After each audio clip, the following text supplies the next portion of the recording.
Bismillahirrahmanirrahim. Assalamualaikum warahmatullahi wabarakatuh. Bapak Ibu sekalian, Dewan Guru SMA 8 Tambun Selatan, segenap jajaran wali kelas yang kami hormati. Pada hari ini kami akan melakukan diseminasi berkaitan dengan materi budaya positif dalam program pendidikan guru penggerak bersama dengan saya Bima Aryo dan rekan saya sendiri Presiden Septian dari SMA Negeri 8 Tambun Selatan. Berbicara seputar budaya positif, ya, budaya positif ini kita berbicara tentang budaya sekolah. Jadi kalau dalam konsep perilaku ada namanya perilaku yang senantiasa dilakukan berulang-ulang secara konsisten. Nah, perilaku yang berulang-ulang secara konsisten ini apabila dilakukan secara konsisten dalam satu komunitas, nah kelak perilaku ini akan menjadi budaya.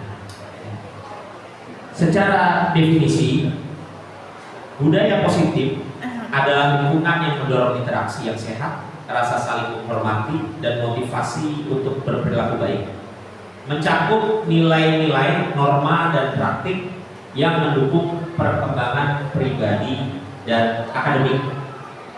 Nah, jadi ini adalah definisi dari budaya positif. Selanjutnya, budaya positif itu kenapa penting ada di sekolah? Itu adalah untuk menciptakan lingkungan belajar yang kondusif dan mendukung tercapainya tujuan pendidikan, motivasi murid untuk mencapai potensi terbaik mereka.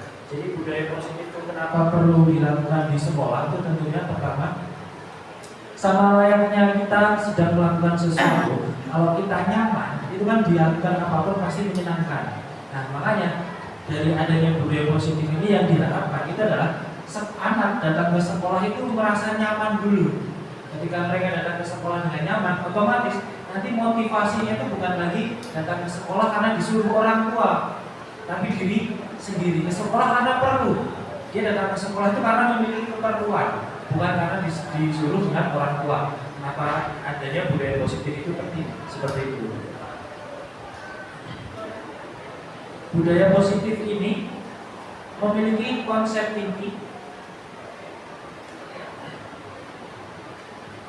Pertama tentang penerapan, yang kedua adalah motivasi perilaku, yang ketiga adalah menginisiasi keyakinan kelas, yang keempat adalah memahami kebutuhan dasar manusia, yang kelima adalah memahami posisi kontrol seorang guru, dan keenam ini adalah menerapkan segitiga restitusi yang nantinya kita akan bahas bersama-sama.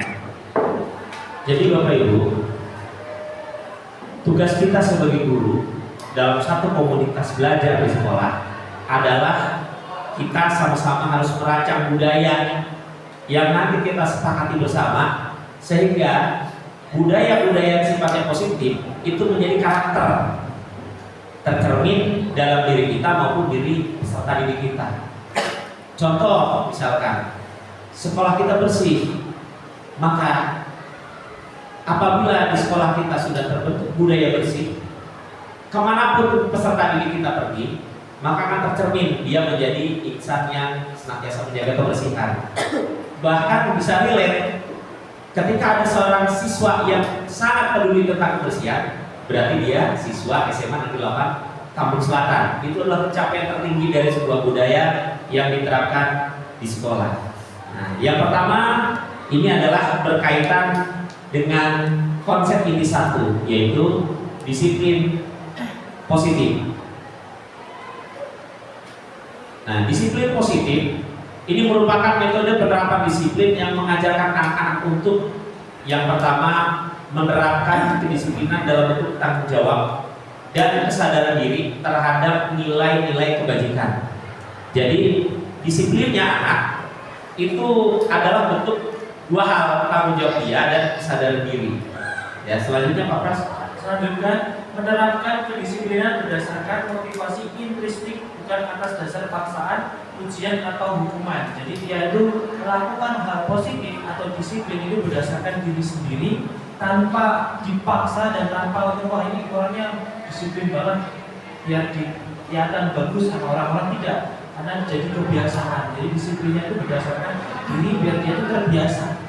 Selanjutnya menerapkan disiplin sebagai bentuk kontrol diri terhadap berbagai aktivitas tindakan yang dilakukan. Jadi diharapkannya nanti juga atas budaya disiplin ini menerapkan disiplin atas semua hal.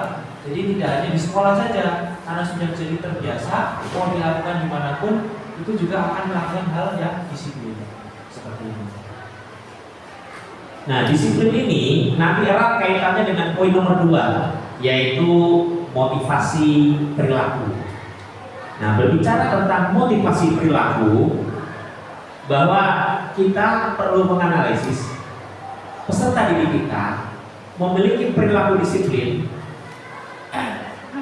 apa yang menjadi penyebabnya. Sebagai contoh, misalkan berdasarkan Diane Gosset dalam bukunya Restructuring School Discipline menyatakan ada 3 motivasi perilaku manusia. Yang pertama, disiplin karena menghindari ketidaknyamanan atau hukuman. Apakah anak kita berdisiplin karena takut? Apakah anak kita khawatir dia terlambat, bela-bela itu datang pagi ke sekolah karena takut misalkan dihukum oleh guru piket? Nah, itu contoh yang pertama. Yang kedua, untuk mendapatkan imbalan atau penghargaan dari orang lain.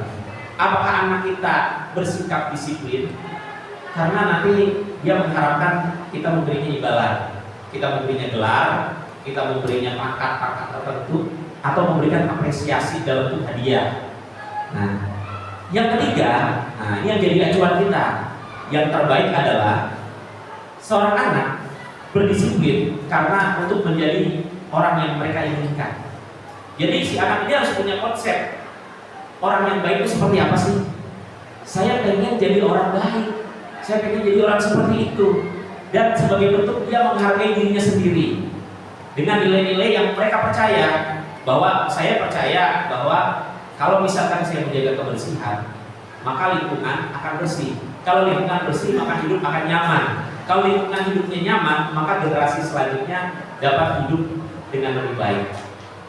Maka saya berdisiplin untuk membuang sampah pada tempatnya. Itu salah satu bentuk disiplin karena dia menyadari sebuah nilai-nilai yang dia percaya. Ya.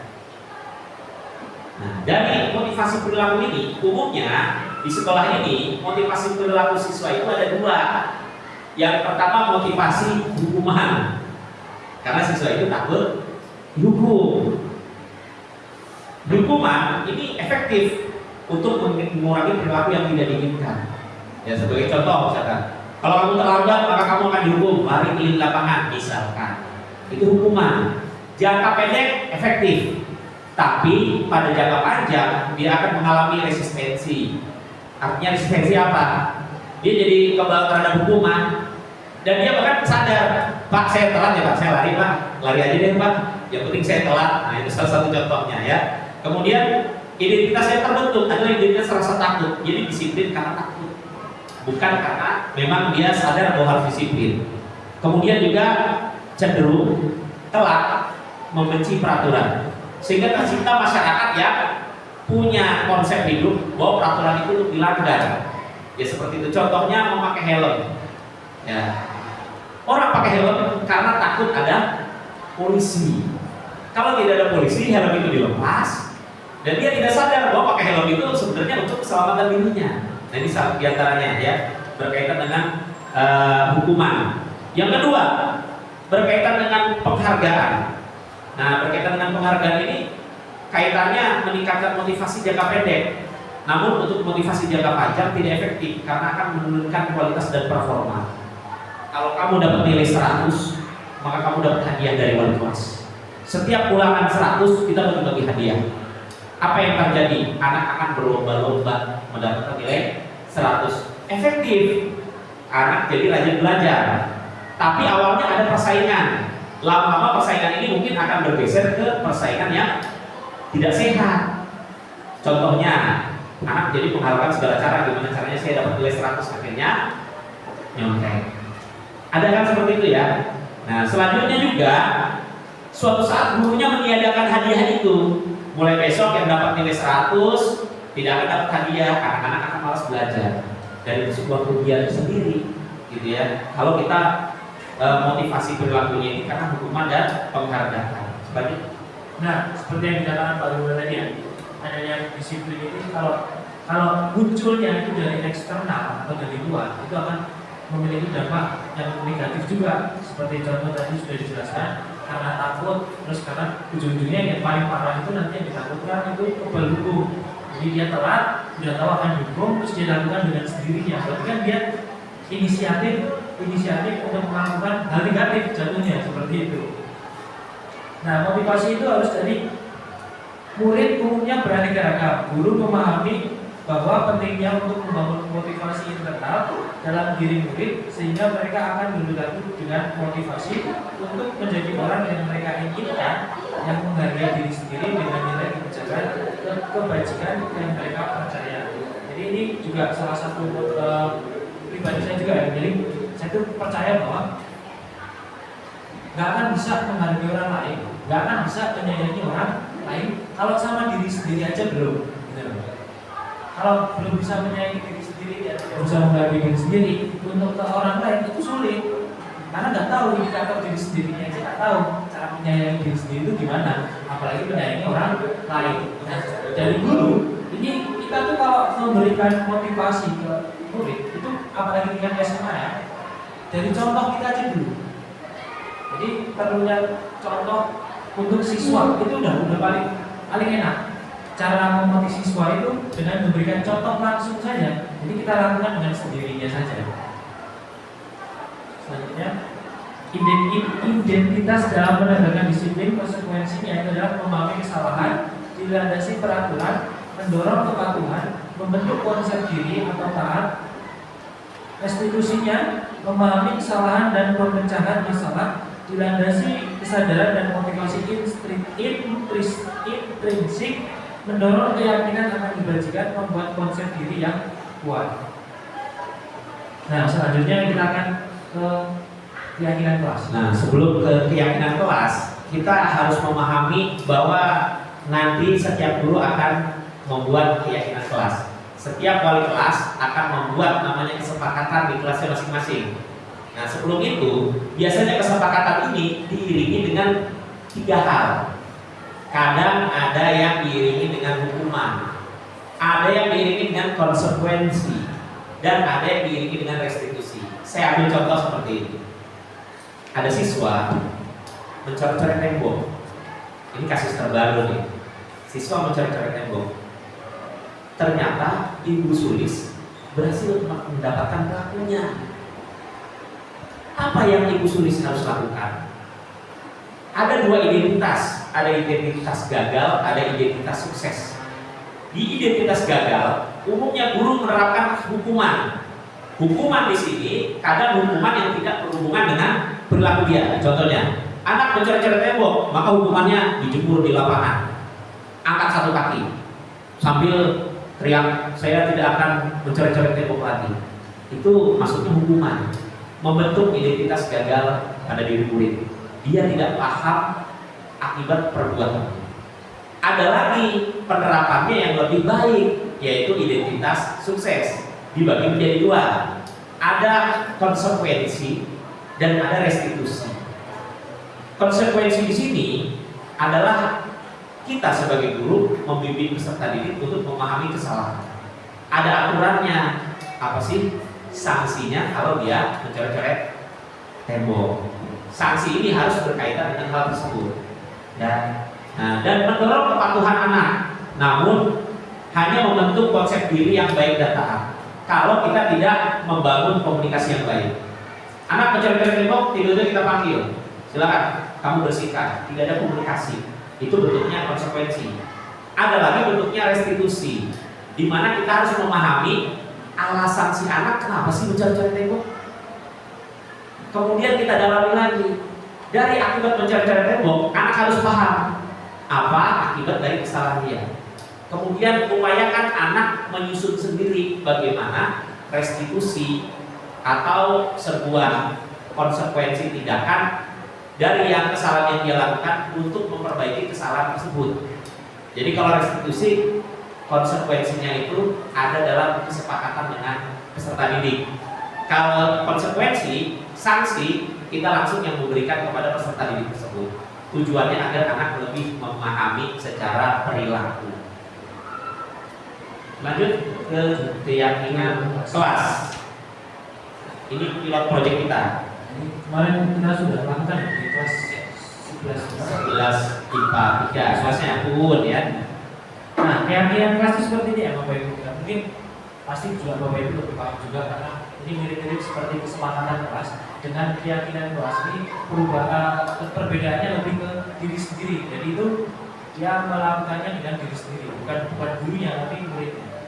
Jadi keyakinan kelas merupakan sebuah pernyataan universal yang mengandung nilai kebajikan dan keyakinan kelas bersifat mudah diingat, dipahami dan dapat diaplikasikan dalam keseharian di lingkungan sekolah. Jadi nanti bikinnya tuh yang gampang aja, sederhana. Kalimatnya jangan terlalu panjang, kalimat-kalimat juga.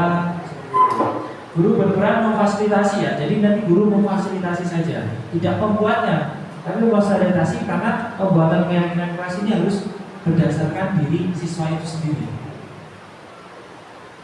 Yang mewujudnya berdasarkan kesepakatan antara murid dan guru. Keyakinan kelas yang konsisten dilaksanakan akan membentuk keyakinan sekolah yang menjadi landasan terwujudnya budaya positif di sekolah. Jadi nanti ini akan berdampak untuk kesepakatan sekolah untuk melakukan budaya positif sehari-hari. Nah, selanjutnya keyakinan positif di sekolah atau di kelas ini harus mencerminkan nilai-nilai positif yang sejalan dengan visi dan misi sekolah. Kemudian menginspirasi tidak hanya siswa tapi juga guru. Ya, kemudian keyakinan ini juga harus mendukung percaya bahwa setiap siswa memiliki potensi untuk memahami nilai-nilai kebajikan. Jadi kita sebagai guru harus lebih menyelami sisi terdalam dari siswa agar kita sama-sama membuat kesepakatannya, kita sama-sama membuat peraturannya secara demokratis dan tetap berorientasi pada nilai-nilai kebajikan. Jangan ketika kita buat peraturan, kita buat secara otoriter. Kemudian mendorong inklusivitas dan kerjasama. Ada kolaborasi di sana, ada inklusi tergantung pada karakteristik siswa masing-masing. Nah, langkah-langkah dalam membuat keyakinan kelas, pertama nanti Bapak Ibu akan menggali aturan yang disepakati. Jadi Bapak Ibu ingin aturan seperti apa? Sepakati dulu, kemudian ciptakan dalam bentuk kalimat yang positif. Seperti misalkan Ibu Bapak menciptakan kalimat saya sepakat tidak akan terlambat. Nah, kata-kata terlambat itu sudah kata-kata negatif. Ubah ke kata-kata yang lebih positif. Saya akan datang tepat waktu. Ada larangan, tidak boleh membuang sampah sembarangan. Ganti ke kalimat positif, membuang sampah pada tempatnya. Nah, kemudian disaringkan aturan tersebut ke dalam nilai-nilai kebajikan. Kita kelompokkan dalam segmen-segmen. Kemudian kita munculkan perilakunya, anak harus berbuat seperti apa. Kemudian nanti berbagi tanggung jawab antara guru dan murid.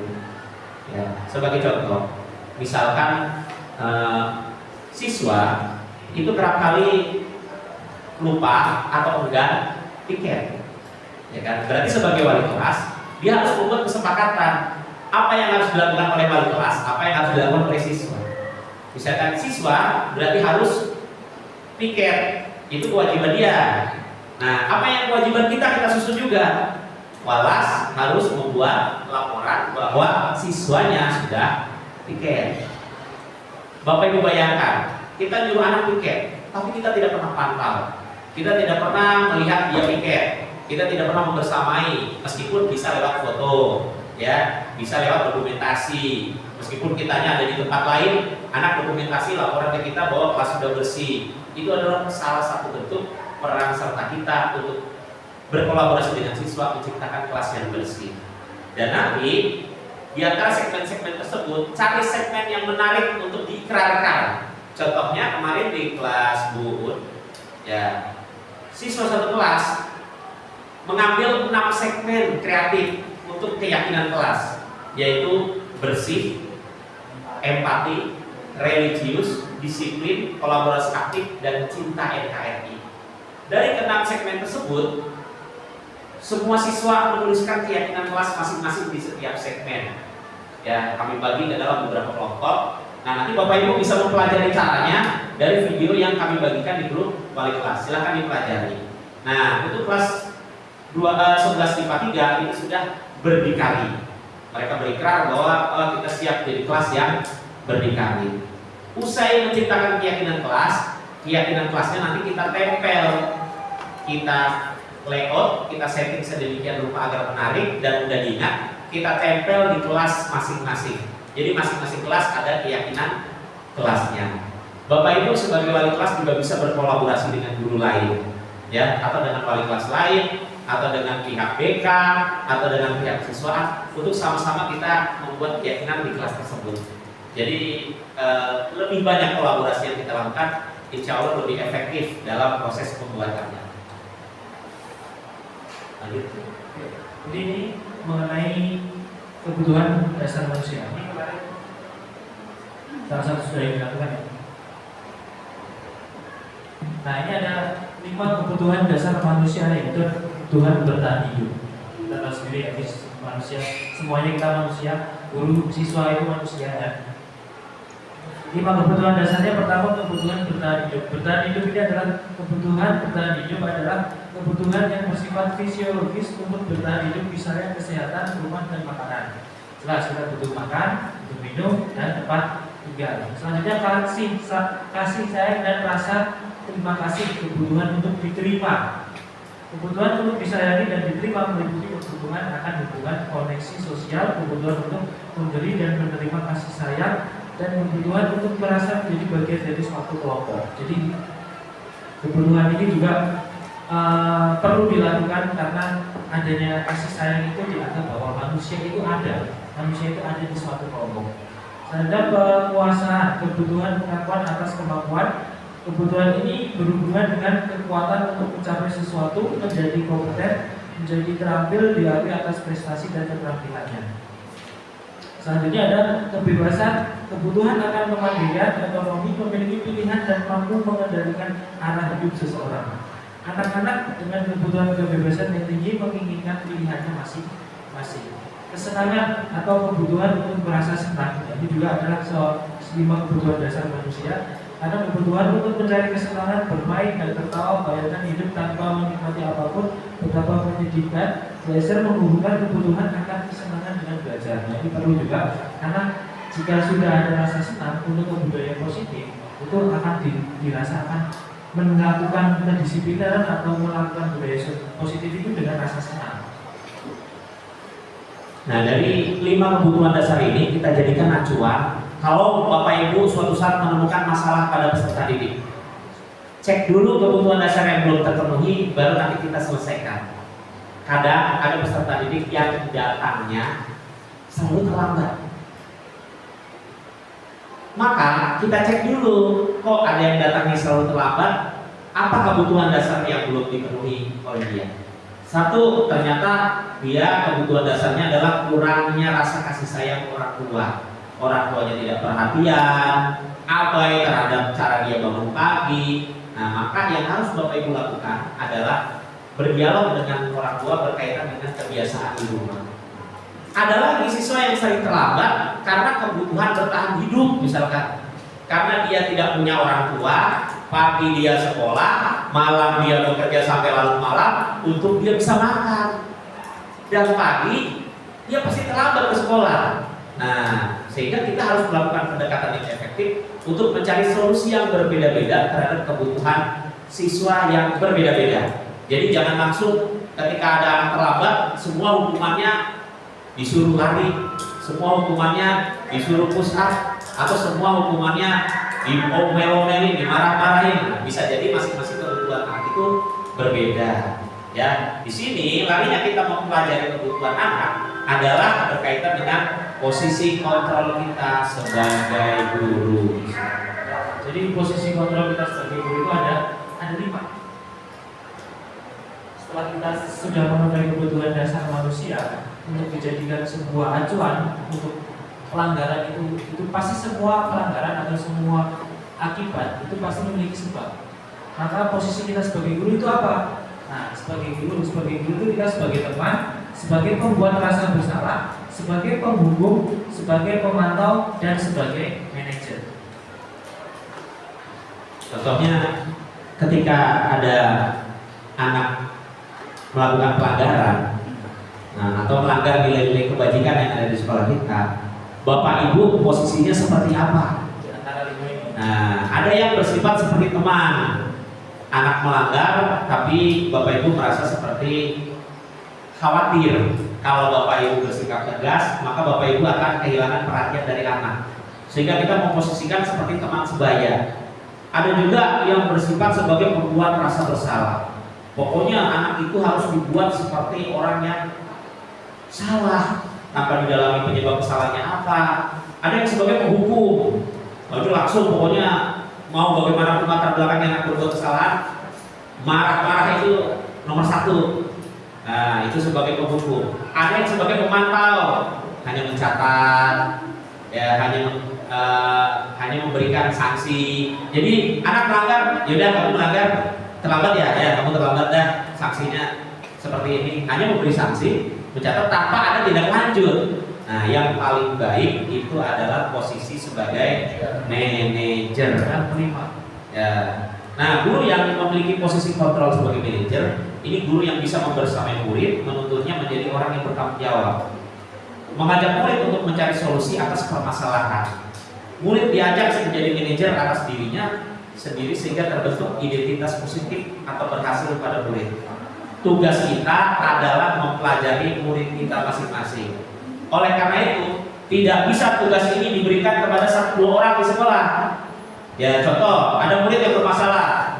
Bapak Ibu sebagai wali kelas, langsung dia suruh ke BK. Kalau bayangkan kalau ada 10 wali kelas seperti itu, masing-masing ada 1 murid bermasalah, pasti murid bermasalahnya numpuk di BK. Kita sebagai manajer masing-masing harus bisa menyelesaikan permasalahan pada peserta didik kita sendiri. Dengan metodenya, apabila ada permasalahan adalah menerapkan segitiga restitusi.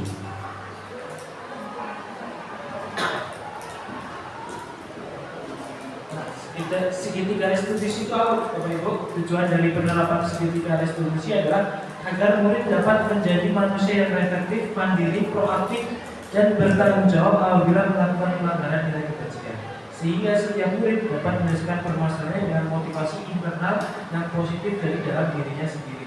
Jadi permasalahan dengan adanya segitiga restitusi ini membuat siswa itu juga menemukan solusinya juga. Selain dibantu sama guru, si siswa itu juga mendapatkan solusinya dari diri sendiri. Apa sebabnya? Dia tahu. Jadi akan kesadaran kesalahan itu tahu gitu. Dia sadar kesalahan itu apa dan solusinya itu apa. Siswa itu jadi tahu dengan sendirinya. Langkah-langkah dari segitiga restitusi itu ada 3, Bapak Ibu. Yang pertama adalah menstabilkan identitas. Ya, ketika anak berbuat salah, biasanya pasti ada alasannya.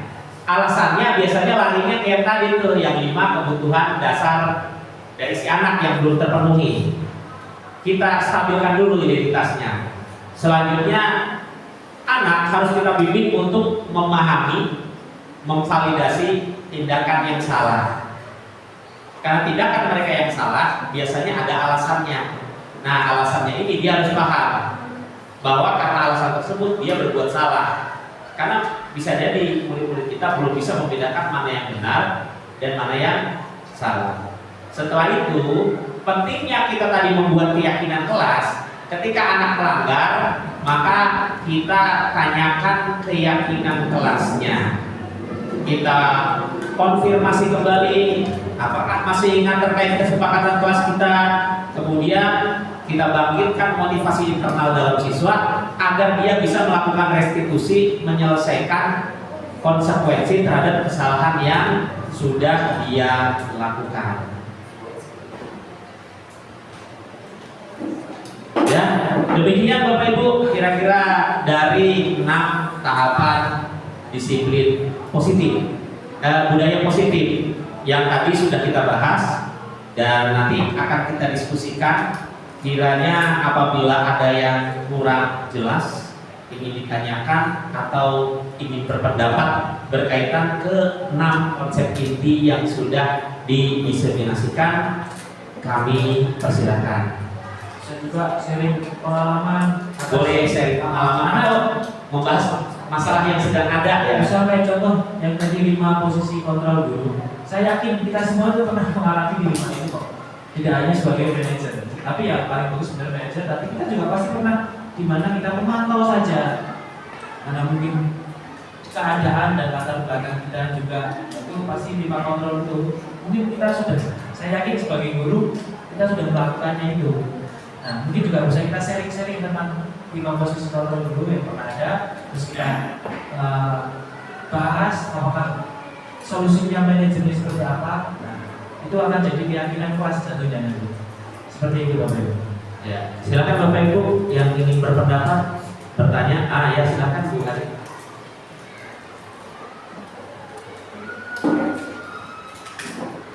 Assalamualaikum warahmatullahi wabarakatuh. Waalaikumsalam warahmatullahi wabarakatuh.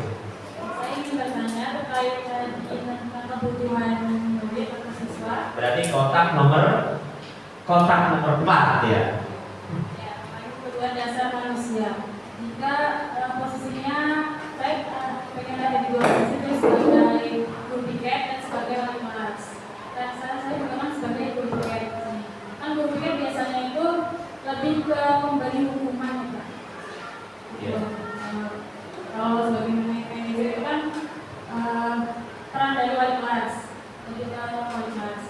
Kalau misalnya ada siswa yang telat karena dia alasannya membantu orang tua dulu, nah itu sebaiknya harusnya guru piket itu seperti apa? Memberikan hukuman atau tidak, atau kalau memberikan hukuman atau sanksi atau konsekuensi itu bagaimana? Yang sebaiknya yang baik. Terus sebagai wali kelas untuk manajerialnya seperti apa? Ya, terima kasih pertanyaan yang bagus sekali. Sebelumnya sebentar jawab oleh Pak Bima. Ini nanti kita bukan 2 orang ini kita bukan sumber dari segala sumber ya Bapak Ibu ya. Saya yakin juga Bapak Ibu juga bisa mengeluarkan pendapatnya mengenai pengalaman yang sudah terjadi. Jadi kita nanti di sini diskusi bersama-sama. Oke, karena kita pun juga sama-sama belajar dan saya juga takutnya malah Bapak Ibu di depan saya ini lebih mengerikan pengalamannya. Silakan. Berkaitan dengan kebutuhan dasar manusia. Nah, siswa di kelas kita, di sekolah kita, ini ketika datang, nah bedanya hukuman dengan konsekuensi. Anak datang terlambat berarti dia tertinggal pembelajaran yang pertama. Di sekolah kita ada budaya positif yang sudah melekat, yaitu pembelajaran Al-Quran, ya, tilawah Al-Quran di pagi hari sebelum memulai KBM. Ketika ada anak terlambat, kalau dia terlambat kemudian kita suruh lari keliling lapangan, maka itu namanya hukuman, bukan konsekuensi, bukan restitusi. Itu namanya hukuman.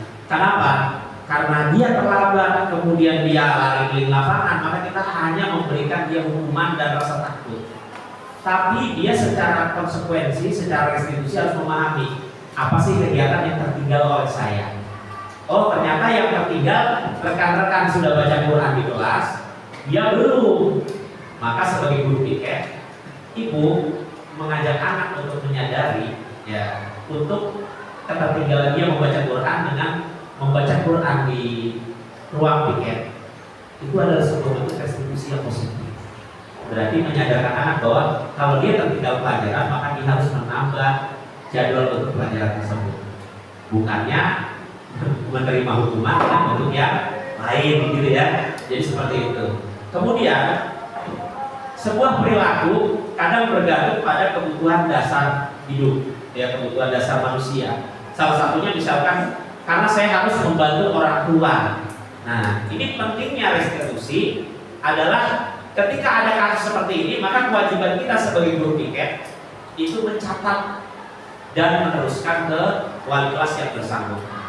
Ya kalau misalkan terlambatnya karena bannya bocor di jalan, itu kan hal-hal yang tidak bisa kita duga, ya tidak bisa kita prediksi. Siapa tahu dia berangkatnya sudah tepat waktu, tapi karena bocor di jalan, ya itu hal yang sifatnya insidental. Kalau memang pola hidupnya yang membentuk dia jadi terlambat, karena dia harus ke pasar, bantu orang tua dagang di dini hari misalkan, sehingga dia sampai ke sekolah terlambat, maka dari guru piket tanggung jawab kita adalah mencatat itu dan meneruskan ke wali kelas. Wali kelas harus mencari konsep restitusi terhadap anak tersebut. Dia harus menyadari bahwa setiap hidup itu punya pilihan dan setiap pilihan itu ada konsekuensi dan tanggung jawab. Ya, kalau dia membantu orang tua, kewajiban dia bertahan hidup sesuai dengan kebutuhan dasar manusia. Tapi kalau dia terlambat setiap waktu, maka akan ada tugas masa depan yang akan dia dapat, yaitu dia akan tertinggal pelajaran. Diskusi ini karena berkaitan dengan pihak orang tua murid, maka membutuhkan diskusi secara berbagai pihak. Jadi tidak hanya kita dengan siswa tidak akan menyelesaikan masalah, maka wali kelas panggil orang tua muridnya. Ya, diskusikan dengan orang tua murid bagaimana solusi terbaik terhadap anak ini. Saya yakin pasti semua orang tua ingin anaknya sukses, ya, ingin anaknya berhasil. Ketika anaknya harus gagal karena membantu dia bertahan hidup, saya yakin orang tua tidak akan mau seperti itu gitu. Jadi orang tua pasti akan mendukung nilai-nilai kebajikan yang ditetapkan dan harapannya ada solusi gitu ya. Jadi saya disimpulkan ya, tadi dari posisi tadi mau wali kelas, guru BK dan semuanya itu semuanya kita bisa jadi manajer Pak. Jadi nanti mau piket, kalau sudah piket, sedang wali kelas, sedang bahkan tidak di kelasnya, di walasnya, itu kita sendiri juga bisa jadi posisinya manajer. Bisa contoh bukan kelasnya sendiri ada tugas tidak mengerjakan, di saat itu juga kita bisa juga memposisikan sebagai manajer. Kenapa anak itu tidak mengerjakan tugasnya seperti itu? Ada lagi Pak? Ada lagi? Ya, silakan Bapak Yusarto.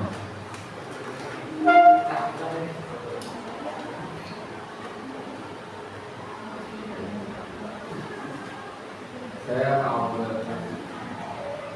Silakan Pak, mungkin bisa berdiri.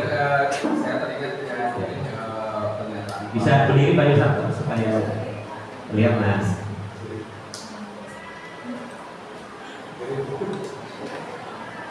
tentang ini Bapak itu bahwa setiap dulu ada konflik dasar. Itu, nah ini poin-poinnya itu ya. Jadi bagaimana sebenarnya bahwa ketika kelas, ya, walaupun misalkan saya masuk ke kelas itu satu, yang buat kelasnya itu sapi atau tidur ya, kemudian kelasnya kotor. Ya normalnya memang setiap guru itu sebelum selesai pembelajaran dia coba dirapikan dulu karena nanti ada guru lain. Saya masuk, ternyata kelasnya kotor. Apa yang harus saya lakukan? Pertama, lapor wali kelasnya. Atau tadi itu saya setuju dengan Pak, kalau saya setuju dengan Pak Kas, bahwa saat itu ya jam saya konsekuensinya karena mungkin ya nanti lah lulusan belakang ada pembicaraan dengan sebelumnya begitu dikoordinasikan ke sekolah bahwa saat itu jam saya ternyata kelasnya kotor nih. Saya sebagai manajer di kelas itu walaupun memang wali kelasnya Ibu Sabi, waduh kayaknya nggak pernah sih kalau belajar fisika langsung apa kayak. Oke sekarang kita bersihkan dulu. Nah itu saya berikan sebaiknya kamu tanpa diinstruksikan atau nggak diinstruksikan setelah pembelajaran selesai kita begini baru masuk ke apa hukum yang lain agar kelasnya lebih bagus. Nah jadi sebenarnya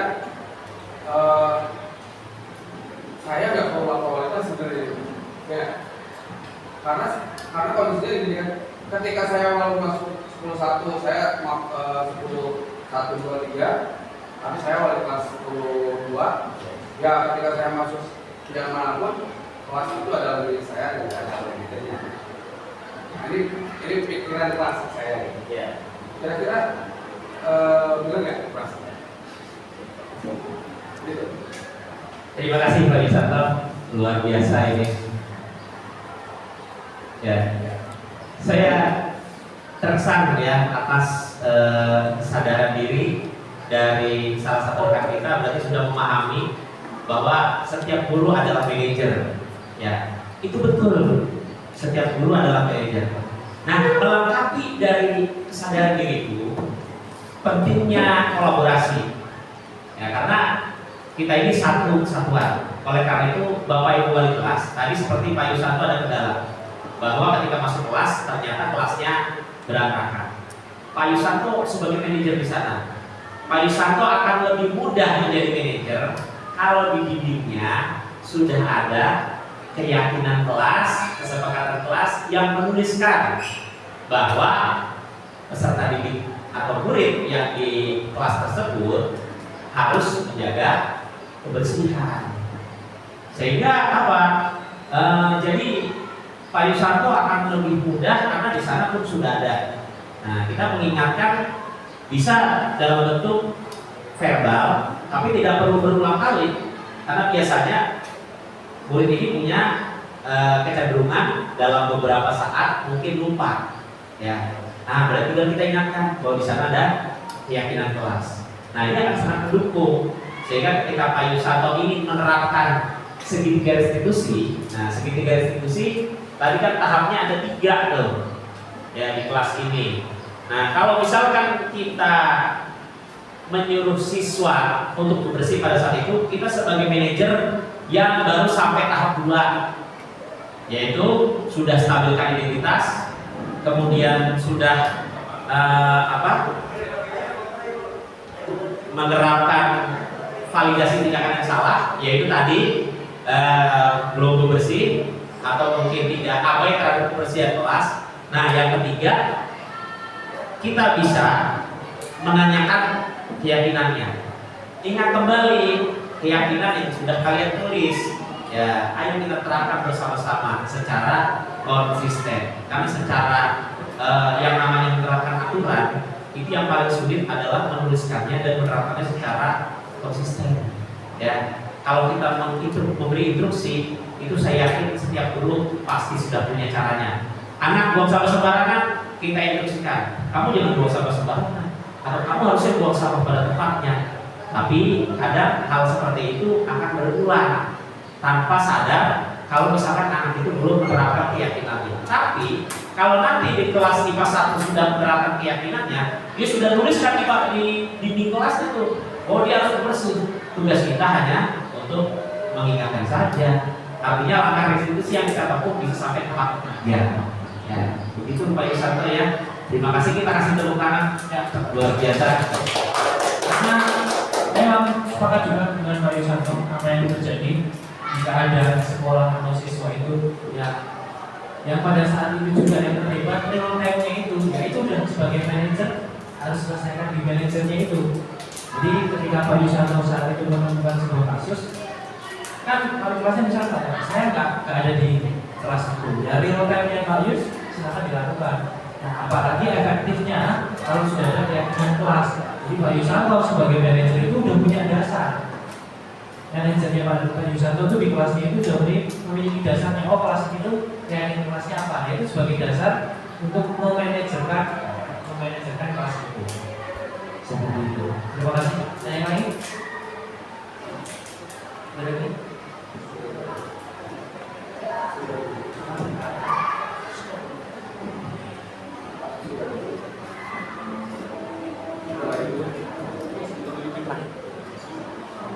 Bismillahirrahmanirrahim. Assalamualaikum warahmatullahi wabarakatuh.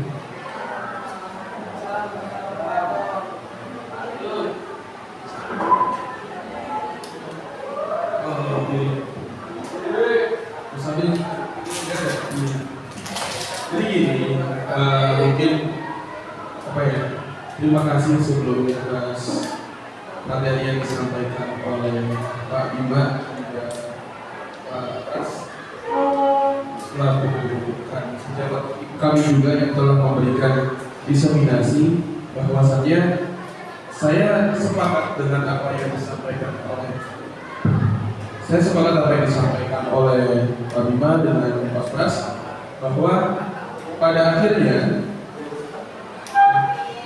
budaya positif akan menghasilkan namanya disiplin positif. Tentu kami di sini sangat amat berterima kasih dengan Pak Bima juga dengan Pak Pras sudah yang diawali oleh Pak Yudi dengan Bapak Jakaria, Dr. Muhammad Jakaria SPD MPDM. Ya, dan yang terakhir mungkin pertanyaan saya singkat aja. Bukan lebih kepada kita bagaimana sebagai guru, tapi bagaimana apakah kita bisa melanjutkan hal ini secara terbinya atau tidak, karena perlu komitmen. Apakah dari teman-teman daripada calon guru penggerak yang nantinya menjadi guru penggerak ini bisa menggerakkan teman-teman itu semua, kami sebagai rekan sejawat untuk akhirnya bisa menerapkan ini dari tahun ke tahun berikutnya. Terima kasih. Assalamualaikum warahmatullahi wabarakatuh. Waalaikumsalam warahmatullahi wabarakatuh.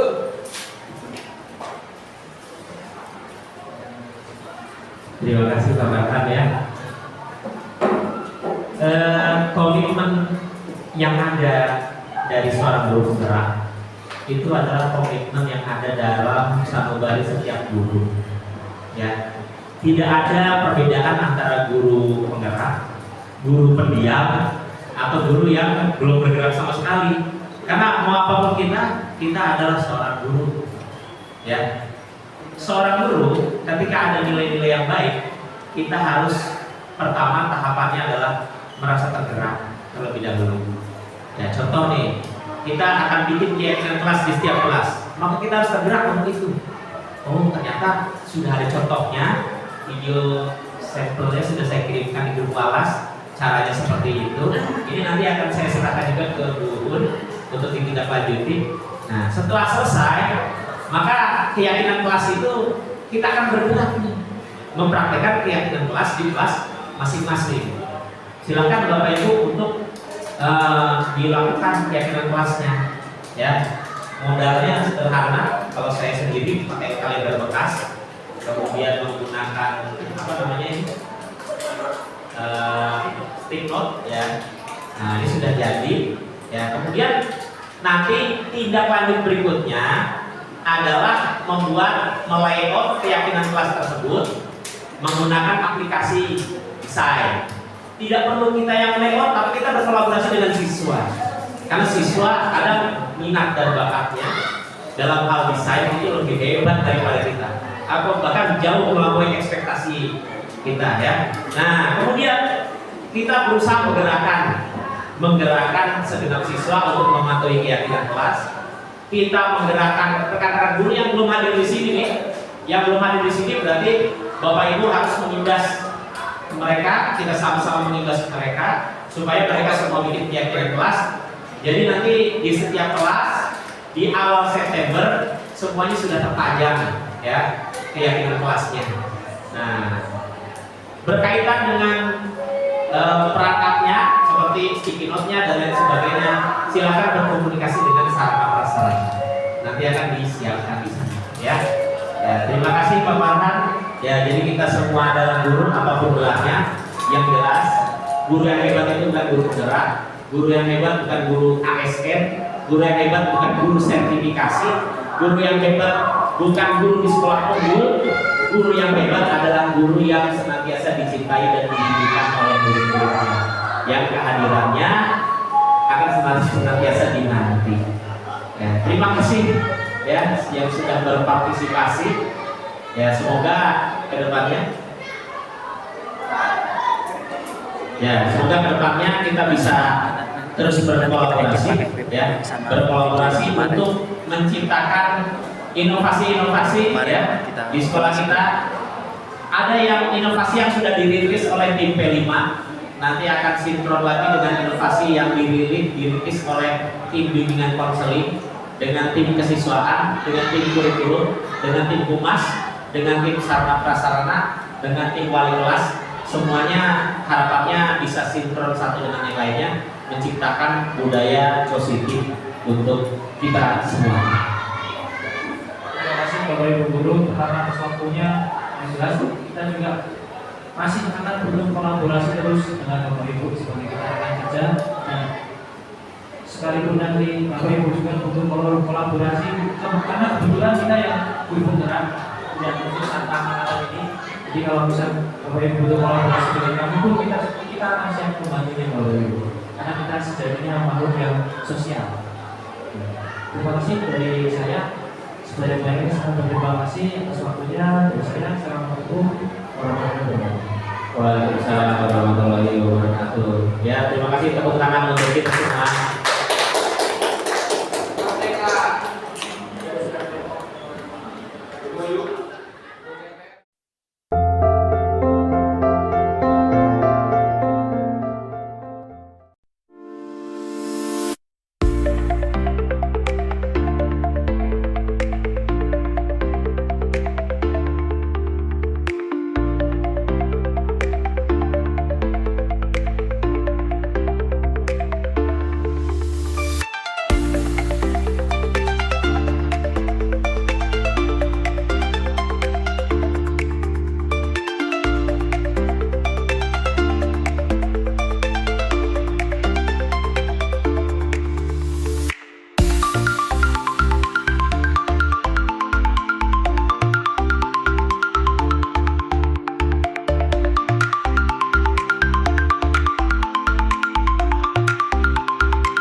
Assalamualaikum warahmatullahi wabarakatuh. Waalaikumsalam warahmatullahi wabarakatuh. Selamat siang semuanya. Kali ini ada yang sedikit berbeda, ya. Ada saya Pak Bima dengan rekan saya Pak Pras, ya, yang akan membantu kalian dalam mendeklarasikan sebuah keyakinan kelas. Nah, sebelum kita mulai kegiatan kita pada hari ini, marilah kita berdoa terlebih dahulu. Berdoa, dipersilakan.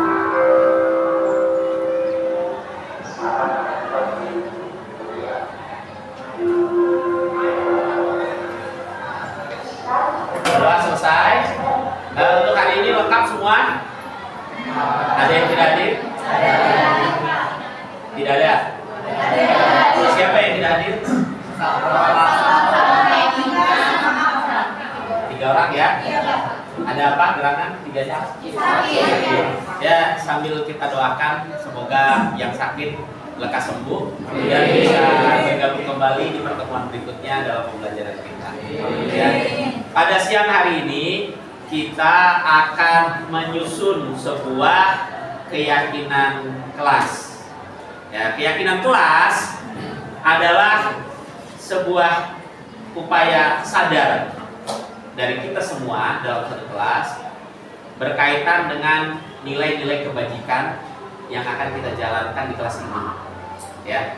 Nah, untuk kelas ini kita akan susun nilai-nilai kebajikan bersama-sama untuk kita sepakati dan kita yakini bahwa itu baik, kemudian kita jalankan dalam kehidupan sehari-hari di kelas ini. Ya. Jadi keyakinan kelas ini berdasarkan diri sendiri ya. Jadi kalian meyakini bahwa keyakinan kelas ini menuju kelas yang positif. Itu berawal dari diri sendiri dulu, ya. Nanti kita sepakati bersama-sama seperti itu. Ya, nanti akan ada 6 poin, ya. 6 poin yang akan kita bedah di sini, yang akan kita sepakati. Ya, yang pertama adalah poin tentang kebersihan, bersih. Bagaimana sih kelas bersih yang kalian impikan dan apa yang harus kalian laksanakan? Tepatnya kita bersama, baik guru maupun siswa, murid ya. Kemudian yang kedua, rasa empati. Bagaimana kalian berkomunikasi dengan sesama teman? Bagaimana kalian menjaga hubungan baik? Harus kita sepakati bersama ya. Kemudian yang ketiga, nilai-nilai religius, aktivitas religius yang senantiasa kita sepakati dan akan kita jalankan di kelas. Yang keempat, nilai-nilai disiplin. Disiplin ini perlu ya, karena perlu sekali adanya kedisiplinan di dalam kelas. Supaya apa? Ketika kalian sudah disiplin, nanti untuk pembelajaran itu nyaman. Kayak misal contohnya pembelajaran yang kurang disiplin, misal contoh ada guru udah masuk, udah dijelasin, ada siswa yang baru datang, kan jadi gak nyaman. Fokus kalian bukan ke guru tapi teman kalian yang baru datang. Karena pembelajaran yang bagus, yang efektif itu yang nyaman. Nyamannya dari mana? Dari disiplin dulu. Selanjutnya kolaborasi aktif.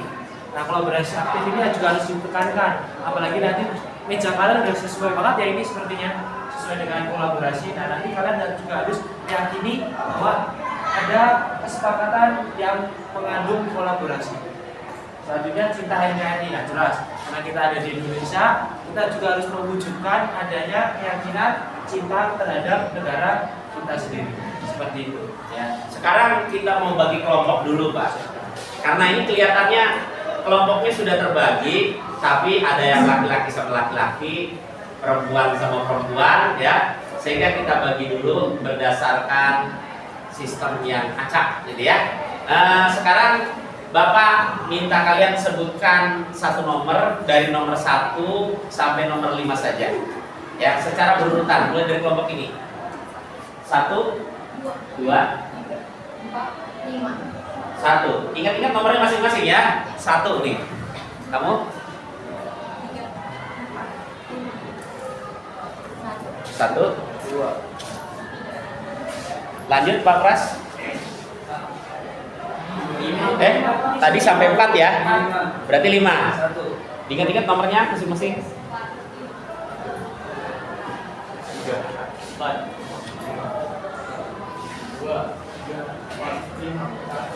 Nah, silakan yang nomor 1 berkumpul di sini.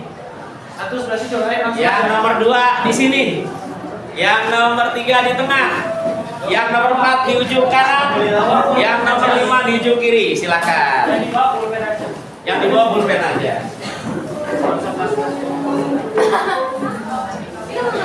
Kalau kurang kursinya tinggal disesuaikan ya. Kami ambil kursi lagi boleh. Mana ini? Yang kurang kursi tinggal disesuaikan.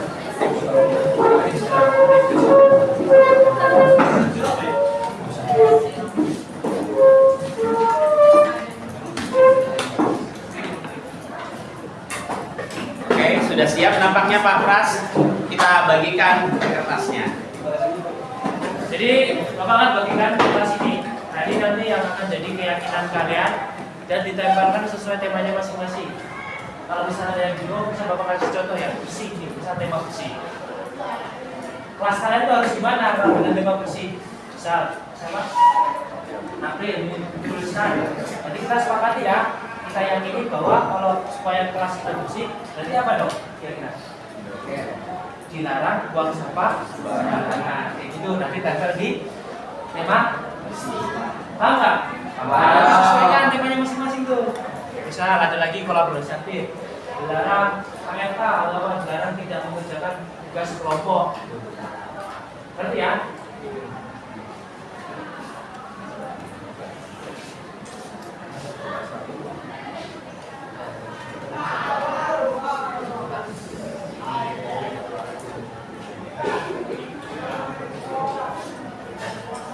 Nah, setiap kelompok mendapatkan kertas-kertas kecil, ya. Boleh dibagikan. Nah, ke masing-masing orang yang ada. Silakan diisi, disesuaikan temanya. Satu-satu aja. Ya. Satu aja. Misal kamu punya yang bersih, kamu pengen dari jus silakan, gagal di dari jus silakan. Bebas. Per orang satu. Per orang satu. Ada 6 kan? 6 ya? 6 ya? Ya, pas dah 6 semua. Ya, silakan diskusikan terlebih dahulu dengan kelompok masing-masing. Ya, diskusikan dulu dengan kelompok masing-masing. Intinya untuk bersih kelompok ini usul apa? Untuk empati kelompok ini usul apa? Untuk kolaborasi aktif kelompok ini usul apa? Kemudian dituliskan di kertas. Ya, dipilih satu koordinator kelompok dari kelompok masing-masing untuk mengkondisikan proses diskusinya. Ya, saya ambil contoh. Dalam bersih, kita misalkan ingin, tadi seperti kata Pak Pras, tidak membuang sampah sembarangan. Ya, itu dulunya. Ubah menjadi kalimat positif. Berarti kalimat positifnya jadi apa? Buanglah sampah pada tempatnya. Berarti untuk bersih kita harus menyatakan wajib ya membuang sampah pada tempatnya. Ya. Bisa tidak satu lo itu lebih dari satu silakan. Ya. Satu tema lebih dari satu silakan. Artinya usulan-usulan bisa kalian tulis. Kalau kertasnya kurang tinggal minta lagi ya. Masih banyak kertasnya yang disediakan. Silakan mulai berdiskusi masing-masing kelompok dan menuliskan di kertasnya. Ya. Ya satu. Enggak, satu masing-masing ada. Ya kan ada nomoran kan? Iya. Masing-masing ada. Bersihnya ada, empatinya ada, requestnya request apa. Ya. Silakan.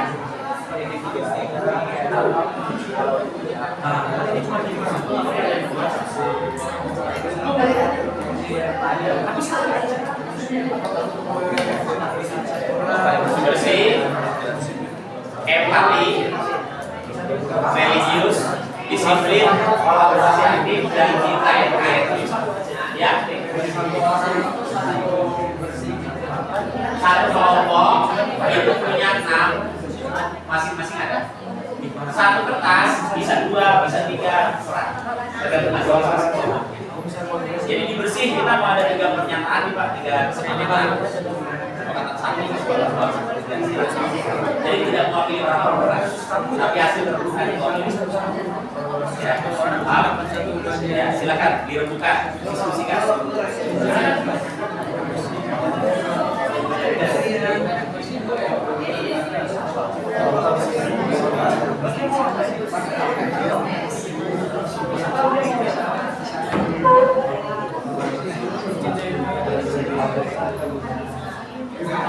Ini kertas bagian kondisi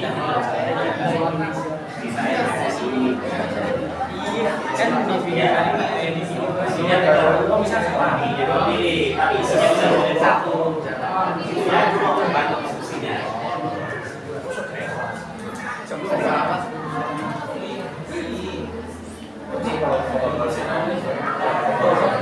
Ya, satu kertas, satu kategori. Bagi usulan tidak sama juga. Dan satu kertas satu kategori, tapi bisa ditulis 2, 3. Coba dulu. Jangan silakan diskusikan dulu. Usulannya apa? Kamu bagian apa kertasnya? Enggak dikasih nanti kamu. Nah, kamu. Nah, tulis sikap yang tadi seperti apa yang ingin kita sepakati. Sikap disiplin apa yang ingin kita sepakati. Ya. Nah, kalau kamu kurang ide bisa tanya dari temannya. Dan sikapnya tidak mesti satu. Bisa 2. Boleh tulis. Iya, apa aturan kerjasama di kelas kita? Misalkan tidak begitu, ya kan? Kamu maunya sama akrab kamu, kalau pakai kamu dipisah, kalau dipisah nantinya jadinya, nah itu kan tidak sikapnya tidak baik. Nanti kita sepakati itu, boleh seperti itu, ya. Ya. satu kertas, satu sikap. Ya. Nah, nanti di satu sikap silakan sikap apa yang ingin bisa. Misalkan disiplin, tentunya apa saja? Tepat waktu. Nah, tulis.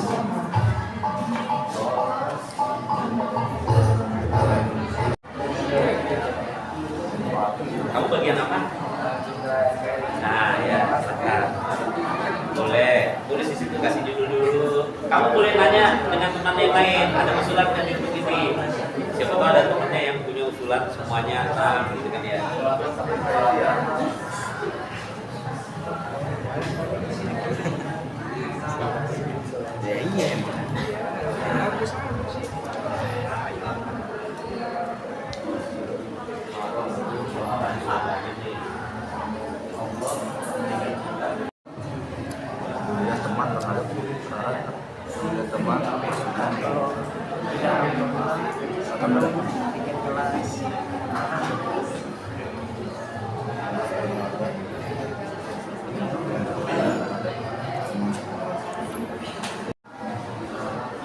Ada lagi nggak? Ada yang kurang atau mau revisi? Hindari kata jangan, tidak akan dilarang. Kamu mau ambil apa? Kamu kira-kira kalau tugas kelompok, pengennya teman-temanmu tuh ngapain? Nanti apa? Kalau dibikin kalimat, kan pengennya teman kamu kalau pelajaran kelompok kan pengennya kerja semua kan? Nanti teman-temanmu harus ngapain? Contohnya apa?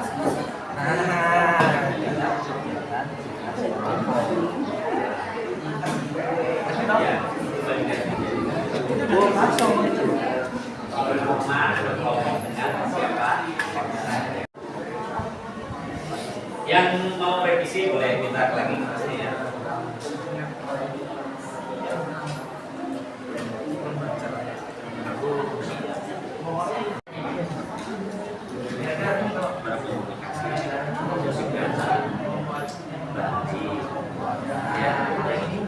Tapi kalau ada yang bicara juga, gosip itu kan untuk komunikasi yang gitu ya. Melaksanakan tiket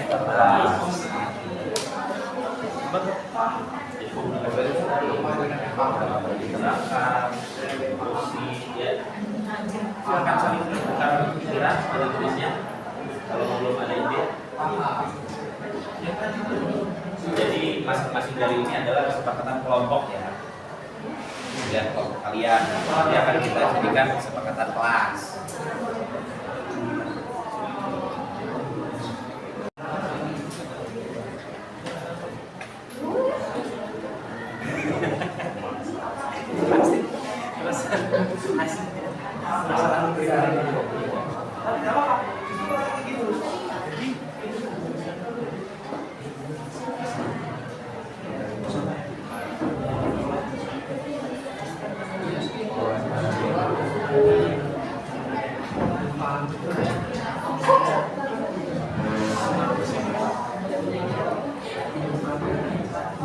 Menit lagi ya. Oke, udah siap ya? Ya. Kelompok 1 silakan berdiri. Ya. Jelaskan ke teman-temannya apa saja sih deklarasi berkaitan dengan keyakinan kelas yang kalian yakini. Keras. Menghadap ke sana ya. Nah, perkenalan dulu. Mau diwakilkan Bacain satu-satu kan.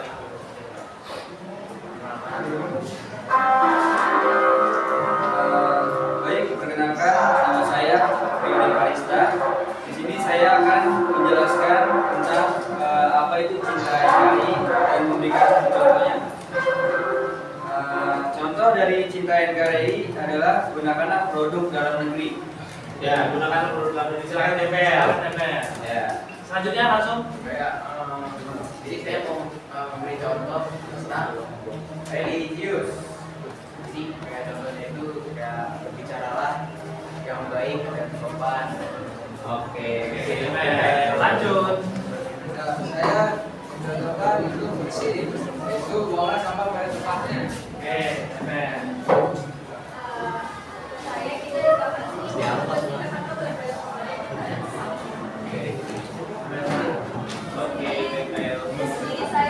kelompok, bersih, menyambut dengan bersih agar kelas merasa nyaman, berpartisipasi aktif dalam kegiatan-kegiatan kelas. Oke. Lanjut. Jadi saya memberikan contoh disiplin, yaitu mengumpulkan tugas sesuai dengan waktu yang sudah ditentukan. Oke, ini saya lagi religius seperti mengerjakan sholat pada waktunya. Masih kurang satu ya. Ya, kita kasih tepuk tangan dulu kalau kita.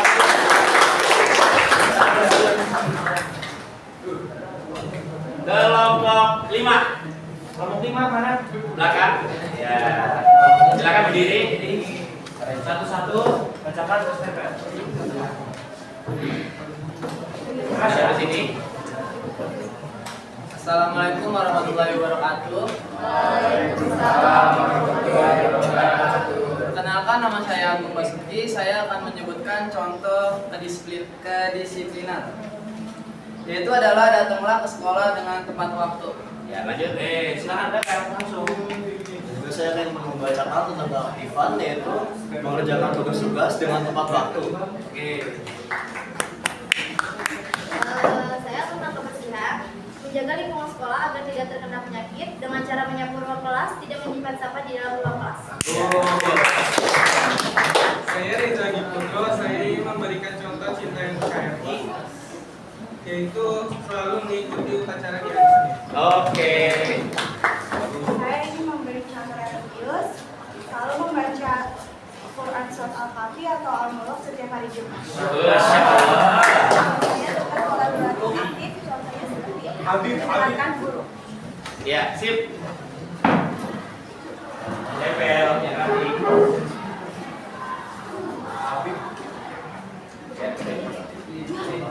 tadi. Ya, balik lagi ke Pak.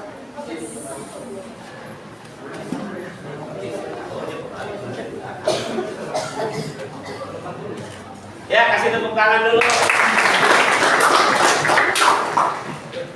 1 sudah, 5 sudah, 1 tambah 5, 6 bagi 2, kelompok 3. Kelompok 3.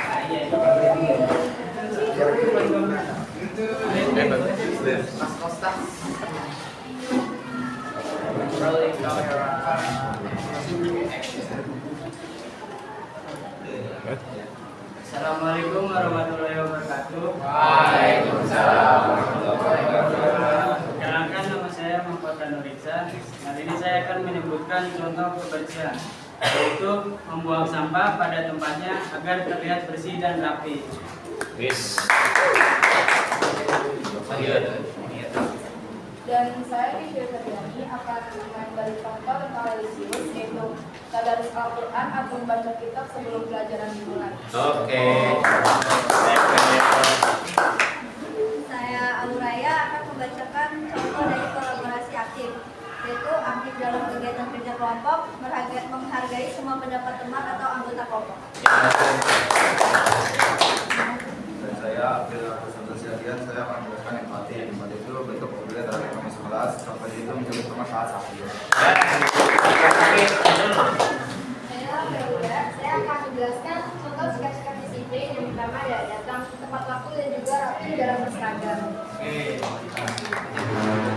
Saya Kevin, di sini saya akan memberitahu contoh sikap cinta NKRI, yaitu melakukan upacara dengan sikap yang baik dan khidmat serta menyanyikan lagu Indonesia Raya sebelum memulai pelajaran.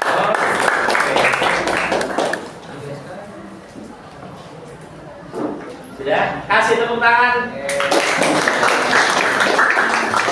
Kelompok 2.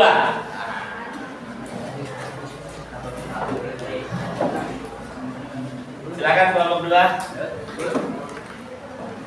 Assalamualaikum warahmatullahi wabarakatuh. Waalaikumsalam warahmatullahi wabarakatuh. Saya Muhammad Nursi, saya akan membacakan kolaborasi empati. Berkomunikasi dengan baik sama teman, selalu mendukung setiap pencapaian teman lain, tidak melakukan tindakan bullying baik secara verbal ataupun non verbal. Tempel. Saya Fitria tidak terpusat disiplin, melakukan tugas sesuai dengan waktunya, memakai seragam sesuai jadwal. Ya. Saya Fitria Auliani ingin memberikan contoh cinta NKRI, Contohnya ikut serta dalam acara kemeriahan UNKRI. Oke, sip. Iya, kemudian kelas. Saya Andreas Duga Gabriel ingin memberikan contoh tentang kolaborasi aktif. Satu kelompok dengan siapa saja, menambahkan relasi dengan teman baru, membantu sesama dalam kebersihan kelas. Yes. Pertama, religius. Selalu membawa Al-Quran saat sekolah. Wajib kebersihan kelas saat sekolah. Oke, tempel atas sini di bawah sini. Nah, boleh di sini. Ya. Selanjutnya kelompok yang belum, kelompok 4. Silakan kelompok 4.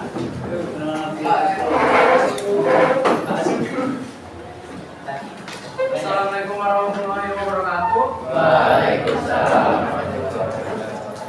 Saya Raisa Nusra Prarekso ingin memberi contoh kebersihan. Yang pertama, melaksanakan piket kelas dengan teliti. Yang kedua, menjadikan budaya kebersihan di kelas. Salam kebersihan. Lanjut, saya Bidal Alamsar. Saya akan memberikan contoh sikap kita pada NKRI, yaitu memasang foto Pancasila di dalam kelas. Saya Bella Nasrulani, contoh kolaborasi Nah, gitu. Saya Tasya Muhamila ingin mengambil contoh tentang disiplin. Yang pertama datang sebelum tinggi, yang kedua menunjukkan tugas tepat waktu. Saya Galis, saya akan memberikan contoh tentang kita NKRI, yaitu berpartisipasi dalam melakukan kegiatan upacara secara Saya Cahaya Kalisa, saya ingin memberikan sikap religius, yaitu mengawali pelajaran dengan berdoa dan melakukan tadarus tepat waktu. Sudah semua? Kita kasih tepuk tangan sekali lagi.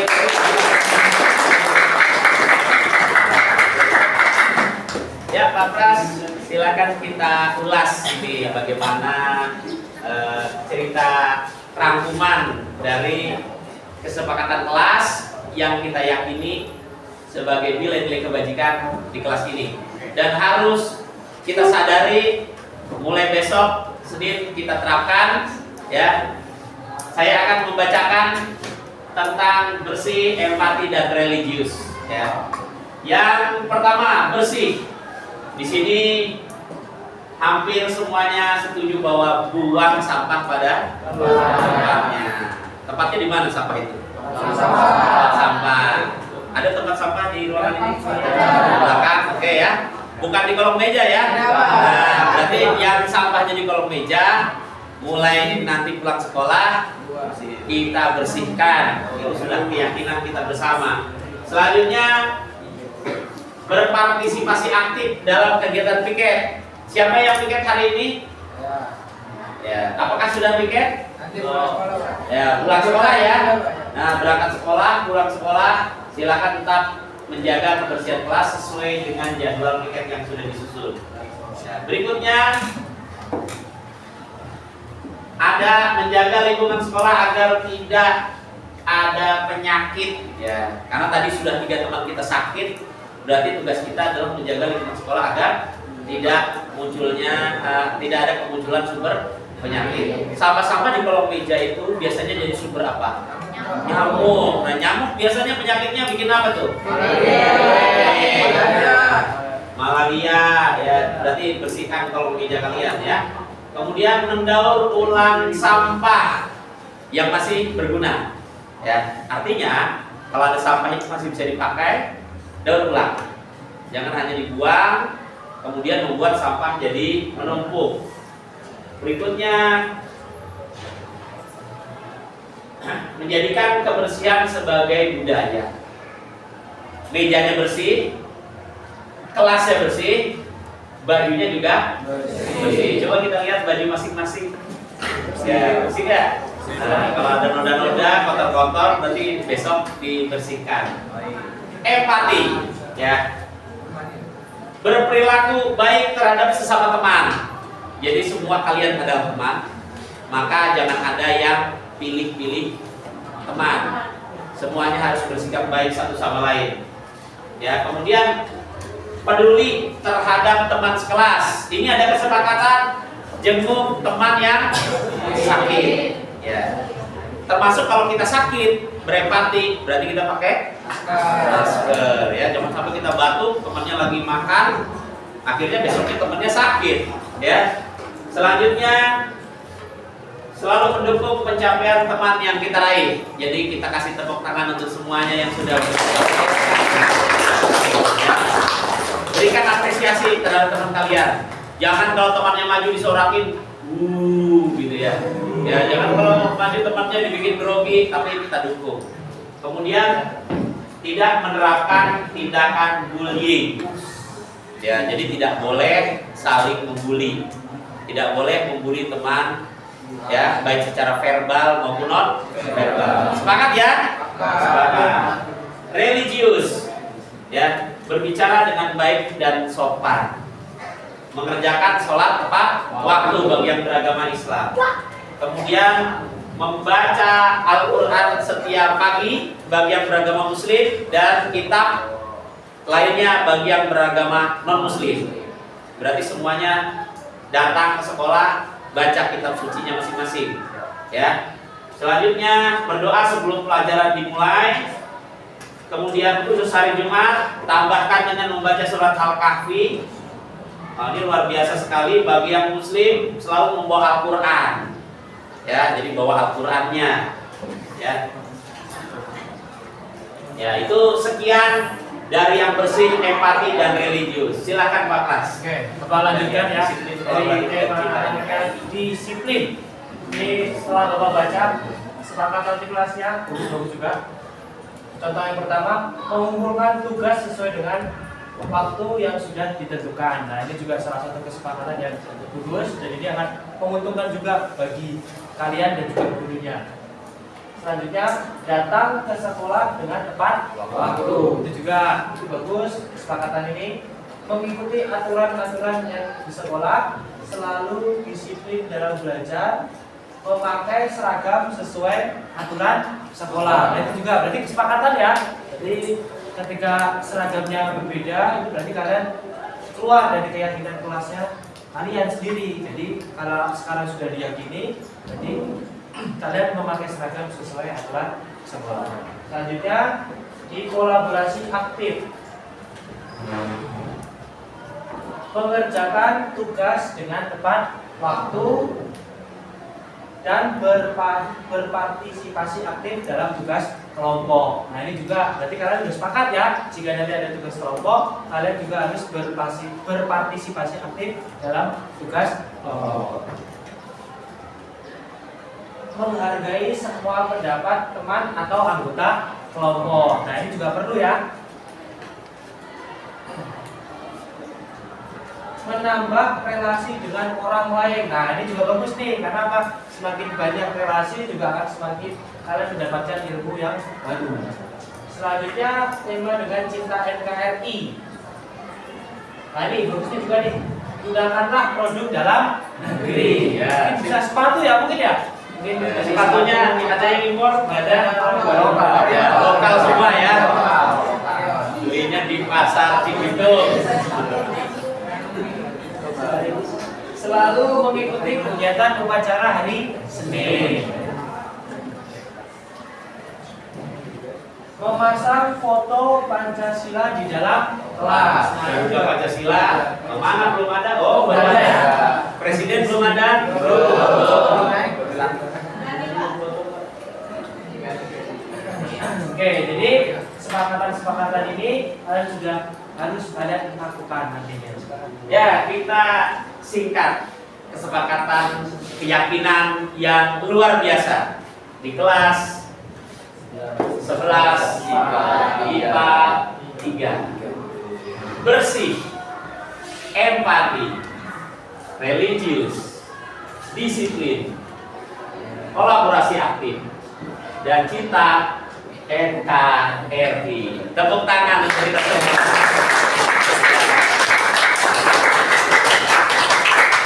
Kita punya semboyan ya. 11 IPA 3 berdikari.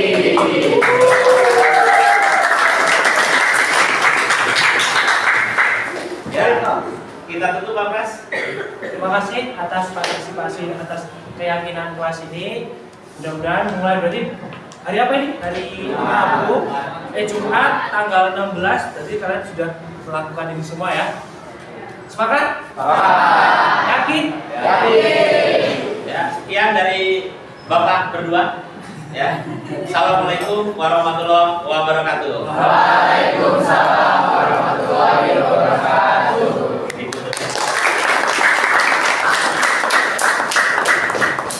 Kita foto bersama nanti ya. 2, 3. 11 IPA 3 Berdikari. SMA Negeri 8 Tambun Selatan. Semangat.